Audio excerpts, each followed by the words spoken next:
The palace corridors were never meant to echo with shouting. Yet that's exactly what happened the moment Queen Elizabeth's former guard stepped forward to defend Kate Middleton's honor. One seasoned protector, a secret he carried for years, and a truth powerful enough to shake the royal family at its core. Imagine the shock when Camilla, already furious, learned that the late queen had left behind more than memories. She had left warnings, protection, evidence, and suddenly, everything Kate had endured was laid bare under a cold palace light. What happened next, nobody expected. If stories like this pull you in the way they pull me in, go ahead and tap like. And if you enjoy emotional, behind-the-scenes royal stories, feel free to subscribe so you never miss a moment. And hey, if you know someone who'd love this too, share it with them. It really helps. The first spark didn't look dangerous. It never does. In Buckingham Palace, drama usually arrives dressed as routine conversation, a raised eyebrow, a whispered comment over afternoon tea. But on that quiet Thursday morning, the spark landed in the wrong place at the wrong time, with the perfect temperature to start a fire no one could contain. It began with Lady Victoria Pettone, a woman known for her flawless posture, expensive pearls, and talent for inserting herself into conversations that shouldn't concern her. She had been close to Camilla for years. Too close, some would say. So when she approached the queen consort that morning with a hushed voice and an expression of breathless urgency, no one suspected she was carrying a weapon far more destructive than truth. "I overheard Catherine," Victoria whispered dramatically, as if the palace walls themselves were listening. "She spoke about you in cruel terms, words unbecoming of a future queen." Camilla stiffened. Her teacup paused inches from her lips. Her eyes narrowed. What did she say? Victoria leaned closer, painting a picture dripping with insult, mockery of Camilla's clothing, her public duties, her place in the monarchy. Sharp phrases, personal jabs, things that cut deeper not because they were harsh, but because they sounded crafted to wound. Camilla didn't question it.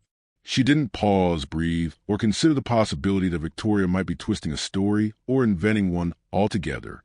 No. The idea that Kate had mocked her landed in a place Camilla tried to bury, an old insecurity, a fear that she would forever be compared to Diana, forever overshadowed by younger women the public adored. Victoria knew exactly where to aim.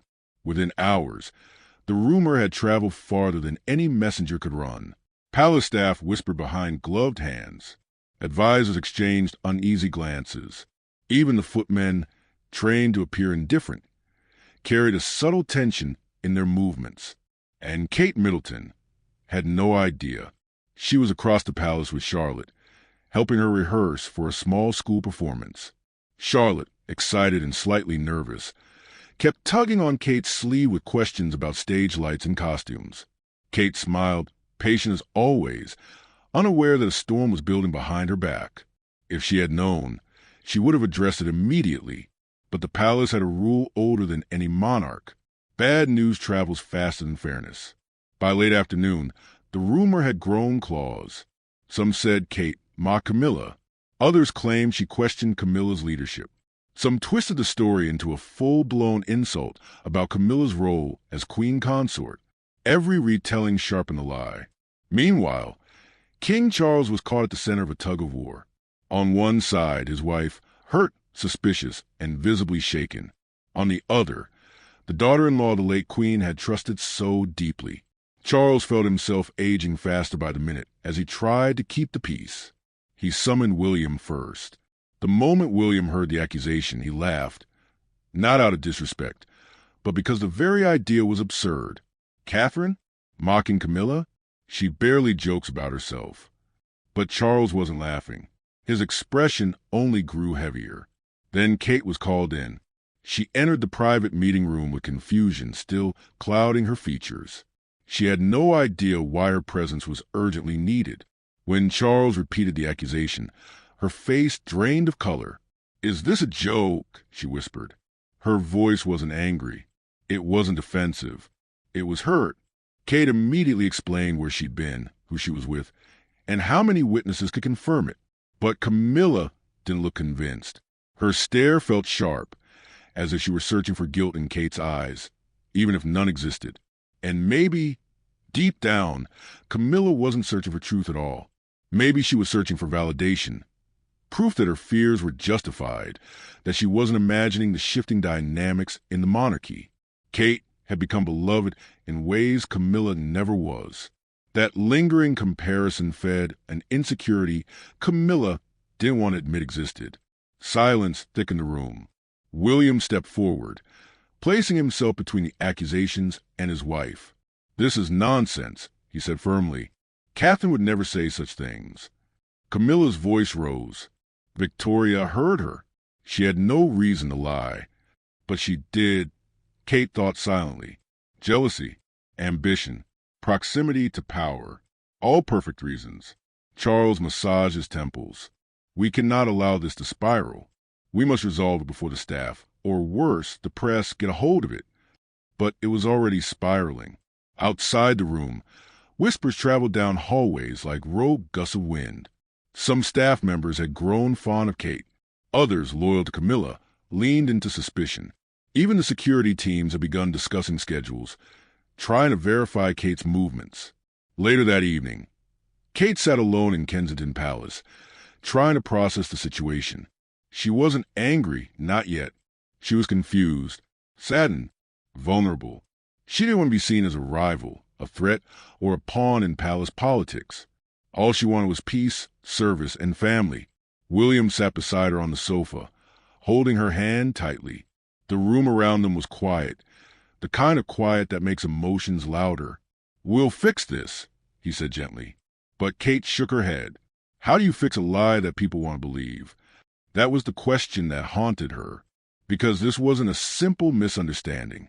It wasn't a disagreement or a rumor floating in the tabloids.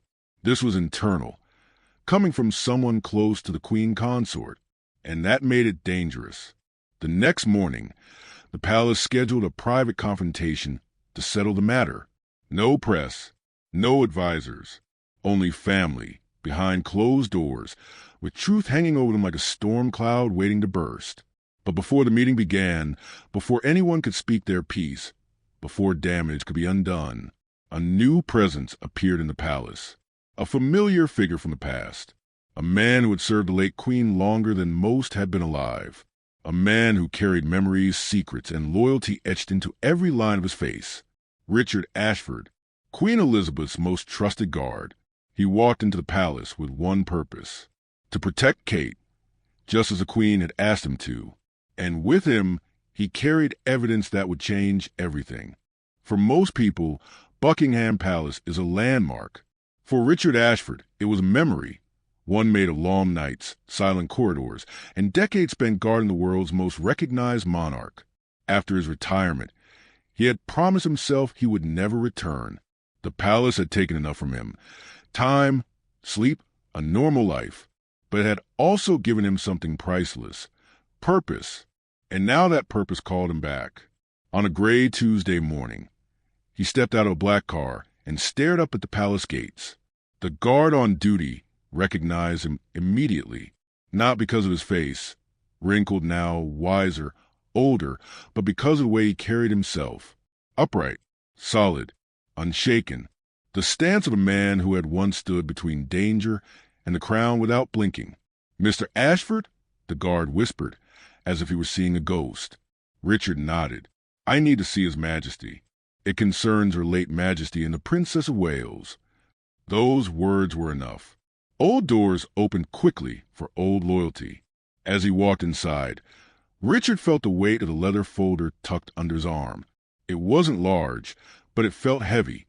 Inside were security logs, signed statements, confidential notes, and a recording. The last message he had ever received from Queen Elizabeth II. She had given it to him during one of the final private conversations they shared. Frail but sharp, tired but clear-minded. The Queen had known the palace in ways her successor never could. She had sensed tension rising even then, a subtle shift in the air. She had feared exactly this, and she had prepared him for this moment. Richard walked through the hallways slowly, letting memories guide him. He passed the portrait gallery where Queen Elizabeth's younger face smiled softly from the wall. He remembered standing guard outside that very room during the Diamond Jubilee, listening to the muffled celebrations of a nation. He walked past the old courtyard where the Queen used to greet staff by name, past the ornate staircase where Diana once descended with grace that stunned the world, past so many echoes of a family that had always seemed powerful from the outside, yet so fragile behind closed doors. Today, that fragility was exposed. By the time Richard reached the private conference room, the meeting inside had already begun. Raised voices leaked through the thick wood of the door. A woman's voice, Camilla's, sharp with anger. A man's voice, William's, tense, protective. And then Kate's, soft, steady, trying to defend herself without raising her tone. Richard didn't knock. He simply opened the door. The room froze. Kate looked as if she'd been crying. Her eyes were red, not from weakness, but from the exhaustion that comes from trying to defend your character to people who should already know it. William stood beside her, jaw clenched, protective instincts radiating off him. Charles was near the window, shoulders slightly slumped as if the weight of the crown had tripled overnight. And Camilla, she sat in a chair with arms tightly crossed, her expression a mixture of fury and something else. Something nearly impossible to identify. Fear, perhaps. Who let you in? Camilla snapped. Richard didn't answer her. He bowed his head respectfully toward Charles. Your Majesty. Then he turned to Kate and inclined his head. Your Royal Highness. Only after acknowledging them did he finally face Camilla. Ma'am. It wasn't disrespectful. It was formal, controlled. A reminder that he had once served the Queen, the real Queen, the one who had worn the crown for 70 years. Charles eyed the folder in Richard's hand. Why are you here? Richard stepped inside fully and placed the folder on the table. Because her late Majesty instructed me to intervene if the Princess of Wales was ever falsely accused. Kate blinked, stunned. William straightened. Charles froze. Camilla's eyes flickered. Just for a moment. Richard continued.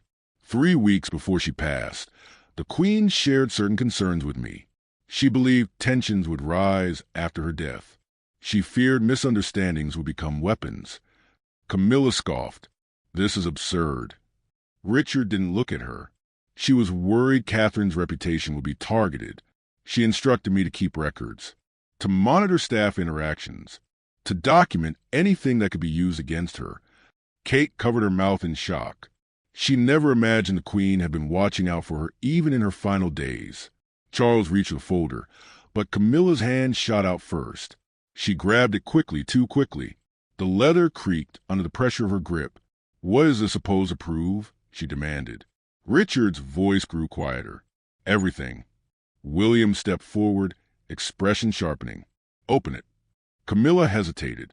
She looked at the folder as if it might explode. Finally, with trembling fingers, she opened it and began scanning the documents, her face pale with every page. Security log showing Kate was nowhere near the alleged location of the insult. Signed testimony from school staff confirming she was at Charlotte's rehearsal. Digital correspondence between Lady Victoria Petton and tabloid reporters. Messages dripping with envy, manipulation, and plans to shift public perception of Kate. And then the last page. A photograph. Camilla and Lady Victoria having tea just days after the Queen's funeral. Smiling, laughing, planning. The silence of the room thickened into something suffocating. Charles turned to his wife, voice quiet but trembling. Did you know about this? Camilla swallowed hard. Of course not. How dare you think? Richard interrupted gently. There is more. He reached into his coat and pulled out the old digital recorder, the very one Queen Elizabeth had used. I was instructed to play this only if necessary. He pressed play. The room filled with the frail but unmistakable voice of Queen Elizabeth. If you're hearing this, something has happened. Catherine has been targeted. Richard, protect her. She is the future of this family. Her character must be defended, even if I am gone. Kate gasped softly. William closed his eyes, absorbing every word. Charles looked as though someone had taken the ground from beneath him. Camilla went still. Her jaw tightened. Her eyes shimmered, not with tears, but with something painful. The realization that the late Queen had never fully trusted her. The recording ended, leaving the room in absolute silence. Richard tucked the recorder back into his pocket. Her Majesty saw patterns forming long before anyone else. That is why I returned. Kate sat back slowly, overwhelmed. For weeks, she had carried the pain of a false accusation. Now, she finally understood. The Queen had believed in her, protected her, prepared the truth for this moment. William reached for Kate's hand. We're going to fix this. But Richard shook his head slightly. This is only the beginning. Because now that the truth had finally entered the room, the consequences were coming next. When the recording ended, the room was so quiet it felt alive, like the walls themselves were holding their breath. The Queen's voice, soft yet commanding even in its frailty, lingered in the air like a ghost refusing to leave. Kate sat motionless. William looked ready to shatter the table in half with his bare hands. Charles appeared hollow, as if the responsibilities of 1,000 years of monarchy had suddenly collapsed onto his shoulders. But Camilla looked as though the floor had shifted beneath her. Her fingers twitched. Her breathing quickened. Her eyes avoided everyone's except, occasionally, the leather folder lying open like a crime scene in front of her. "Is this a joke?" she managed finally, her voice thin and brittle. "Are we really taking the word of a recording? A private conversation? I'm the Queen Consort. This isn't about titles," William snapped before she could finish. "It's about truth." Kate placed a hand on his arm gently, trying to calm him. But he was far past calm. There was a fire in him no one could extinguish, not when it came to protecting his wife. Richard stood like a statue, silent but unmovable. He wasn't part of the drama, but the anchor around which the truth revolved. His presence alone reminded everyone of the Queen's final wishes. Finally, Charles spoke. His voice was quiet but sharp, the kind of tone he used only when he'd reached the end of his patience. "Camilla," he said slowly, "you must answer a question. Did you know Victoria was attempting to damage Catherine's reputation?" Camilla's jaw tightened. I didn't know she would lie. I didn't ask her to lie." "That's not what he asked," William said. Camilla looked at him.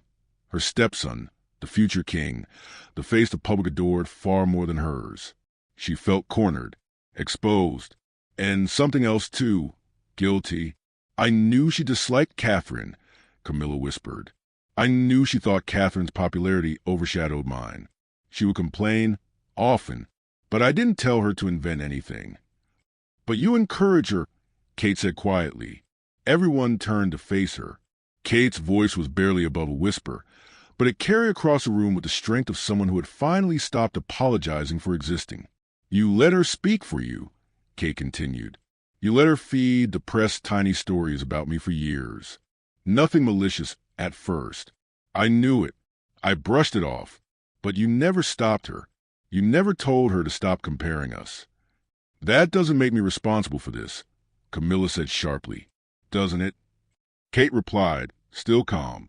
"You knew she wanted to undermine me, and you didn't stop her. That is responsibility." The truth landed like a blow. Richard cleared his throat softly. "There are 12 email exchanges, ma'am. 12. Lady Victoria repeatedly asked for your approval before speaking to certain journalists. In 9 of those emails, you responded." Camilla's face drained of color. "Responded how?" "Do what you feel is necessary," Richard said simply.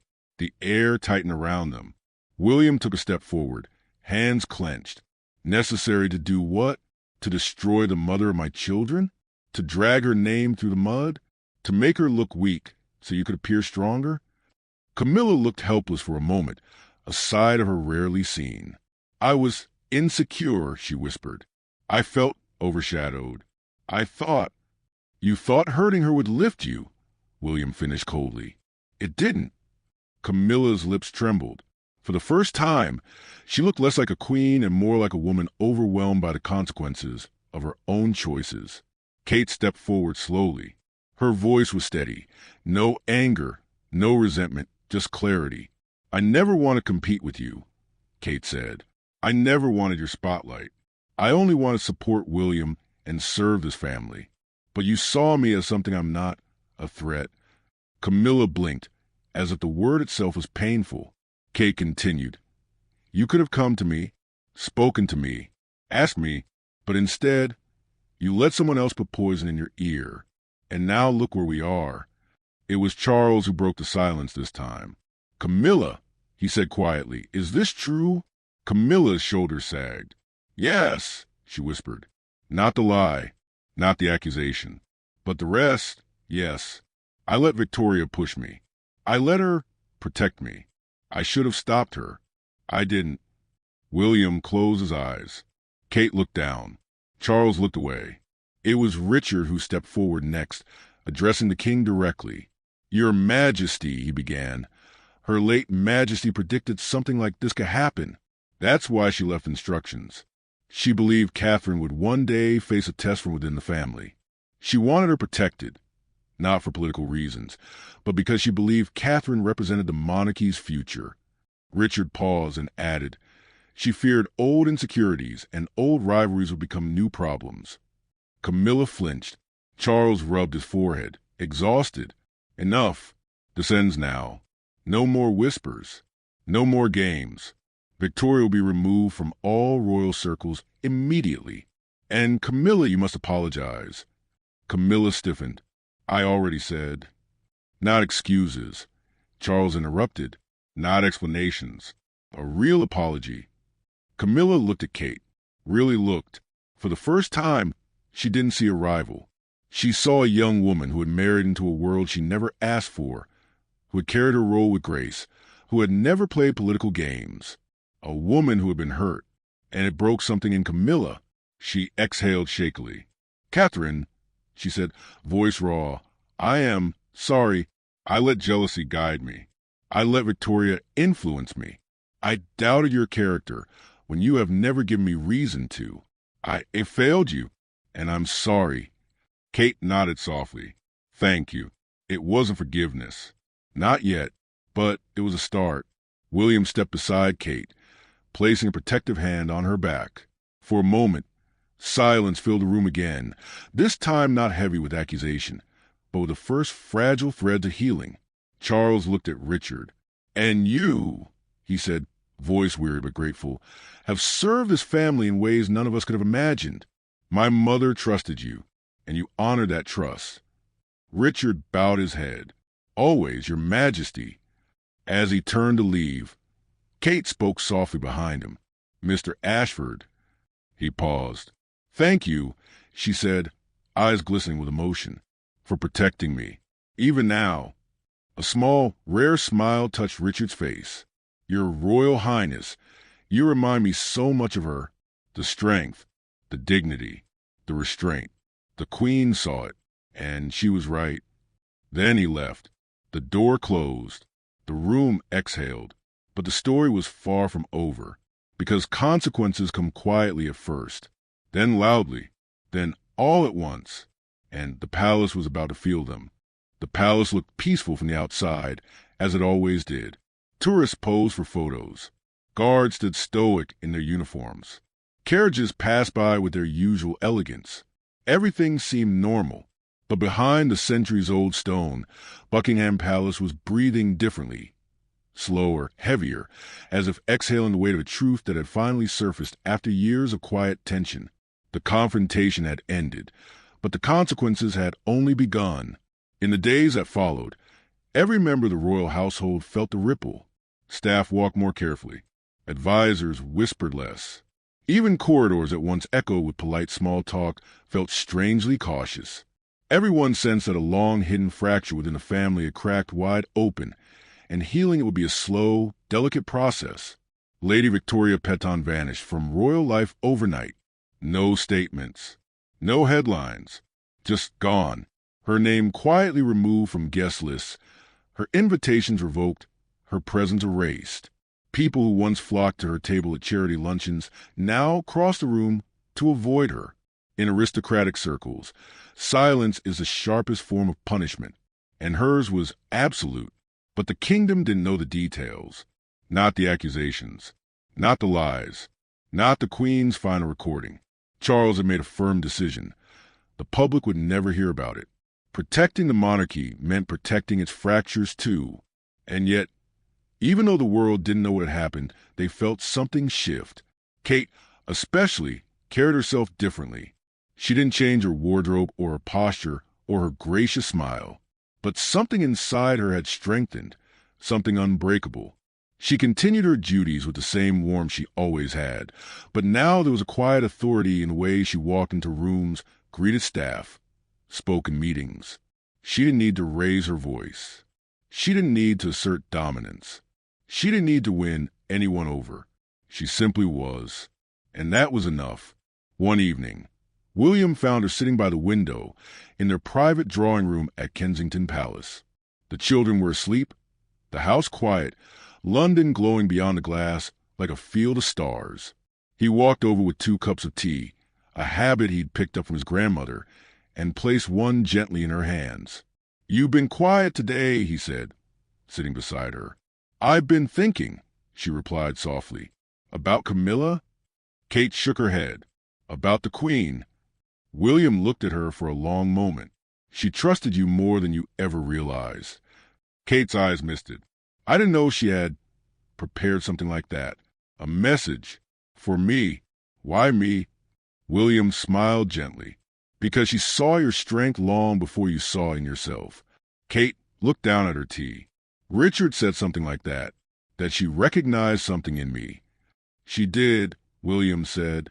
"So do I." Kate leaned her head on his shoulder. For the first time in weeks, she felt something warm settle in her chest. Not relief, not triumph. Something steadier. Peace. The next morning, Kate made an unexpected stop before her scheduled meetings. She traveled to Windsor, to a small private chapel where Queen Elizabeth used to pray alone. The chapel was empty. Sunlight streamed through stained glass, casting soft patterns across the stone floor. Kate stepped inside, sat quietly, and closed her eyes. "I hope I made you proud," she whispered into the stillness. Little did she know that Richard Ashford was standing outside the chapel doors, waiting. When she finally stepped out, he bowed respectfully. "I didn't know you were here," Kate said, surprised. "I had something to give you," he replied, offering a small wooden box. Inside was a brooch, silver, shaped like a tiny bird mid-flight. Kate recognized it instantly from photographs of the Queen in her younger years. "She wanted you to have it," Richard said. "She believed birds are most beautiful when they fly free." Kate's breath caught. She traced the delicate wings with her fingertip, overcome with emotion. "Thank you," she whispered. Richard bowed one final time and walked away, his duty complete. Life at the palace slowly moved forward. Camilla remained quiet in public appearances for weeks. She fulfilled her engagements, smiled for cameras, stood beside Charles, but something in her had shifted too. She looked at Kate differently now, with less suspicion, with something closer to understanding. Healing wasn't immediate. It never is, but it had begun. Charles, meanwhile, threw himself into his duties with renewed focus. The confrontation had shaken him deeply, not because of scandal, but because he had almost lost the fragile unity his mother had spent a lifetime trying to maintain. He checked on Kate more often, asked for her counsel, watched her with a quiet admiration he had never fully expressed before.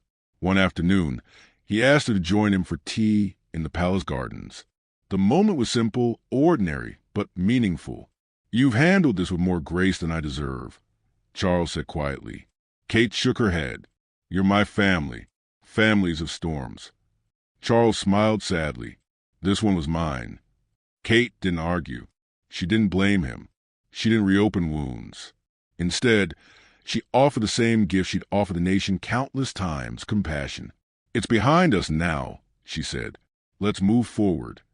Charles nodded, grateful. Camilla's apology, though private, had unexpected consequences.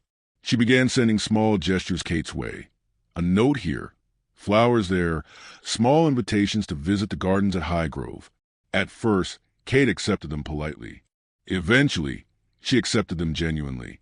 Stage by stage, step by step, the frost thawed. Months passed. Spring arrived. Tulips bloomed across palace lawns in bright, determined colors. London softened under the warmer weather. Kate wore the Queen's silver bird brooch for the first time during a public engagement. It glimmered gently on her coat. Most people didn't notice it, but those who had served the Queen did. They recognized it instantly, and they smiled. Later that week, Kate visited a primary school where a young girl asked her the sweetest, simplest question. "Miss Kate, what makes someone a queen?" Kate knelt beside her and smiled. A queen is someone who leads with kindness, even when it's hard. Someone who stands up for what's right, even when she's scared. Someone who chooses truth and courage every single day. The girl nodded thoughtfully, as if storing the words away for later. That night, as Kate walked through Kensington Gardens with William, she told him about the interaction. "You answered perfectly," he said. "I answered honestly," she replied. "Maybe honesty is how we break the old patterns." William wrapped an arm around her shoulders. "Maybe that's why my grandmother believed in you."